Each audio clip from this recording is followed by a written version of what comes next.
এয়া অমিতা খাৰ বনাবলৈ ৰেডি কৰি লৈছোঁ। এয়া ডাঙৰ ডাঙৰ দুটা পিঁয়াজ কাটিলোঁ, মগুমাহ তিয়াই থৈছিলোঁ, মগু দালি এয়া টুকি লোৱা হৈছে পানীৰ পৰা, শুকান জলকীয়া আৰু ঘৰৰ কেঁচা তেজপাত দুখিলা, কেঁচা জলকীয়া আৰু আদা এয়া ৰুকি লোৱা হৈছে, আপোনালোকে খুন্দিও ল'ব পাৰে। শুকান জলকীয়া দুটা লৈছোঁ, এটা এনেকৈ কাটি পেলাই দিম আৰু এটা ইয়াত নহৰুৰ লগত খুন্দি থৈছোঁ, ঠিক আছেনে? এইখিনি হৈছে ইনগ্ৰিডিয়েণ্টছ, এইখিনি বস্তু লাগিব আৰু কেঁচা মিঠাতেল লাগিব। কেঁচা মিঠাতেলটো লাষ্টত আমি দিব লাগিব।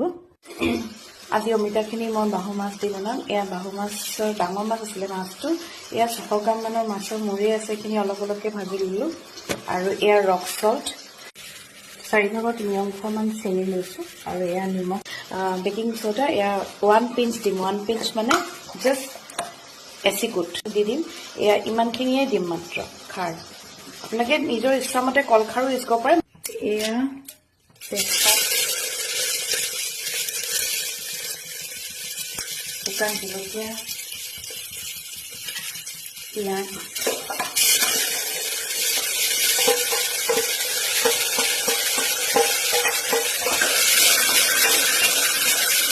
পিঁয়াজখিনি ভাজি হোৱাৰ পিছত নহৰু দিম।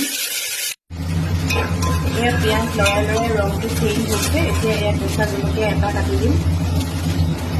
কেঁচা জলকীয়া এটা কাটি দিছোঁ, দুটা থৈ দিছোঁ, একদম লাষ্টত দিম, কেনেকৈ দিম চাব। আৰু এতিয়া কেঁচা জলকীয়া দি এয়া নহৰু আদা যে নহৰু খুন্দি দিলোঁ, আদা নাই ইয়াত, নহৰু আৰু শুকান জলকীয়া খুন্দি থোৱা আছে, এইখিনি দি দিছোঁ। এইখিনি দি লৰাই পাছত এইখিনি দি দিম মই। বেছি লৰাব নালাগে। এতিয়া পাচলিখিনি এয়া অমিতাখিনি দি দিম, ভাজি তাতে অকণমান সৰিয়হ দি ফোৰণ মাৰি দিছোঁ বাৰু পিঁয়াজৰ লগতে। এতিয়া এনেকৈ লৰাই আছোঁ, এতিয়ালৈকে নিমখ দিয়া নাই। অকণমান নিমখ দিম, খাৰত আকৌ নিমখ থাকে দেই, গতিকে নিমখ বেছিকৈ নিদিব। ইয়াত মগু দালিও দি দিয়া হৈছে, দেখিছেনে হাতত লাগি আহিছে। চেনিকণ দিলোঁ, এয়া নিমখ দিলোঁ। এতিয়া লৰাই পেলাই গৰম পানী দিম। এই গৰম পানী মই বেছিকৈ লৰোৱা ভিডিঅ'বোৰ দি নাথাকোঁ, এইটো কাৰণে যে টাইমটো বেছিকৈ যায় আৰু বহুতে ইমান দীঘলকৈ চাব নোখোজে। চবেইটো বনাব জানেই ন, কিন্তু চবৰে হাততে একচুৱেলি টেষ্টবোৰ বেলেগ আছে। এচিকুট খাৰ আৰু হৈ গৈছে। মাছখিনি ইয়াতে দি দিছোঁ। এতিয়া 4টামান হুইচেল মাৰিব লাগিব। হুইচেল মাৰি নমাই হোৱালে আপোনালোকে অকণমান কেঁচা মিঠাতেল দিহে পৰিৱেশন কৰিব আৰু ধনিয়া দিব পাৰে। মান ধনিয়া দিলেও ভাল হয়, আমাৰ যিটো থলুৱা ধনিয়াটো দিলেও ভাল হয়। মই ধনিয়া নায়েই আজি, গতিকে এনেকৈ দিম। আৰু এতিয়ালৈকে মই কেঁচা মিঠাতেলো দিয়া নাই, কিন্তু খাৰ দিলোঁ। খাৰ দিয়া হৈ গ'ল, নমাই পেলাইহে কেঁচা মিঠাতেল দিম।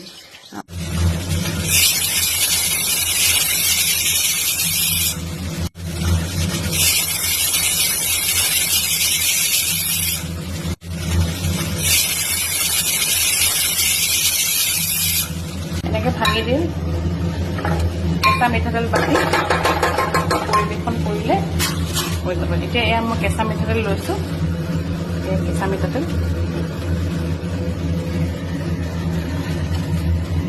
এয়া মোৰ খাৰ হৈ গ'ল। এয়া গৰমে গৰমে ভাতৰ লগত পৰিৱেশন কৰিম। ইয়াত আপোনাৰ মিঠাতেলৰ গোন্ধ ওলাইছে, খাৰৰ গোন্ধ ওলাইছে মৃদুকে, অকণমান মিঠা মিঠা ভাৱ এটা হয়, বৰ ধুনীয়া হয়। আৰু অমিতা বুলিয়ে নহয়, যিকোনো পাচলি পাৰি, যিবিলাক পাচলিত খাৰকীয় গুণ থাকে, যেনেকৈ ধৰক স্কোৱাছ, লাও, কিছুমান শাক পাৰি খাৰ বনাবলৈ। থেংকছ ফৰ ৱাচিং।